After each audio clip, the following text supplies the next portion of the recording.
DNA मित्रों, अब हम आई लव मोहम्मद पर मुस्लिमों के बंटवारे का डीएनए टेस्ट करेंगे। दरअसल भारत में इन दिनों मुसलमानों का खलीफा बनने की रेस चल रही है और आई लव मोहम्मद के नाम पर इस रेस का मजहबी ट्रैक उत्तर प्रदेश में मनाया गया है, जहां योगी आदित्यनाथ की सरकार है।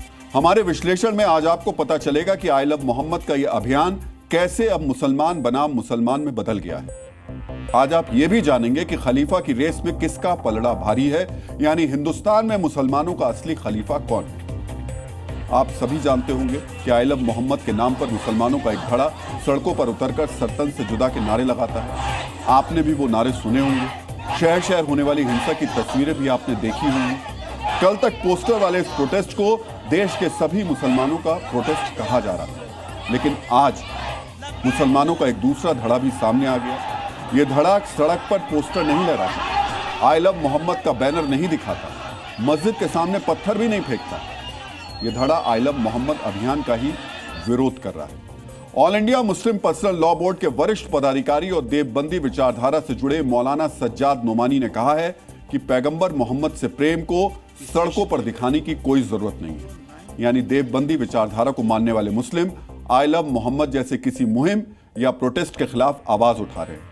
मित्रों, यह खबर सिर्फ पोस्टर और किसी मौलाना के बयान तक सीमित नहीं है। सवाल है, क्या उत्तर प्रदेश में इस आंदोलन को भड़काने के पीछे सोची समझी रणनीति है और जानबूझकर यूपी को इस आंदोलन की प्रयोगशाला बनाया गया?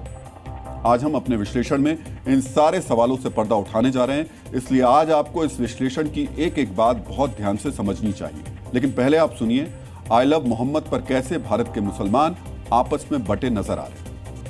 अहमद दो आलम सल्लल्लाहु अलैहि वसल्लम से मोहब्बत का इजहार किसी को चिढ़ाने के लिए नहीं होना चाहिए।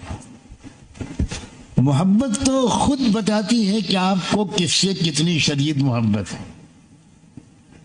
आप अपने दीवारों पर पोस्टर लगाते हैं कि आई लव माई वाइफ, मुझे अपनी बीवी से बहुत मोहब्बत है।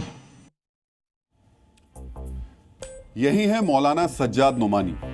जैसा कि हमने आपको बताया, ये मुस्लिम पर्सनल लॉ बोर्ड के वरिष्ठ सदस्य हैं, देवबंदी विचारधारा से जुड़े हैं, बड़े इस्लामिक स्कॉलर माने जाते हैं। इनका कहना है कि सड़क पर उतरकर आई लव मोहम्मद का इजहार करना ये ठीक नहीं है।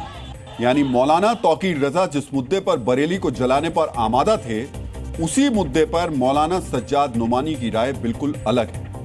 मौलाना नोमानी साफ साफ कह रहे हैं कि पैगंबर मोहम्मद से प्रेम को सड़कों पर दिखाने की जरूरत नहीं है। वो ऐसा क्यों मानते हैं, इसे समझने से पहले इसी मुद्दे पर आप एक और इस्लामिक स्कॉलर मौलाना कारी इसहाक बोरा के बयान को भी ध्यान से सुनिए। पैगंबर मोहम्मद सल्लल्लाहु अलैहि वसल्लम से जो मोहब्बत का सही तरीका है वो यही है कि उनकी बातों पर अमल किया जाए।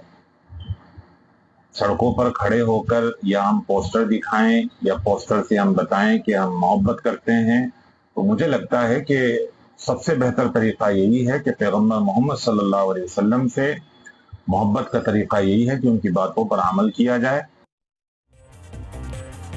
तो मौलाना सज्जाद नोमानी और मौलाना कारी इसहाक बोरा के बयान बिल्कुल एक जैसे हैं। दोनों सड़कों पर पैगंबर मोहम्मद से प्रेम के इजहार को गलत बता रहे हैं। आप सोचे होंगे देश के दोनों मौलाना तौकीर रजा से अलग सोच क्यों रखते हैं और इस मुद्दे पर क्यों मुसलमान बटा नजर आ रहा है। मुसलमानों के बीच इस बंटवारे की बहुत बड़ी वजह है, जिसके बारे में हम आपको विस्तार से बताएंगे। लेकिन उससे पहले आप समझिए किस तरह सोची समझी साजिश के तहत यूपी में इस पूरे विवाद को हवा दी गई, क्यों यह आंदोलन सुनियोजित तरीके से चलाया गया और इसे यूपी से ही क्यों शुरू किया गया, क्यों यूपी में ही बार बार कट्टरपंथी साजिशों के ताने बाने बुने जाते हैं।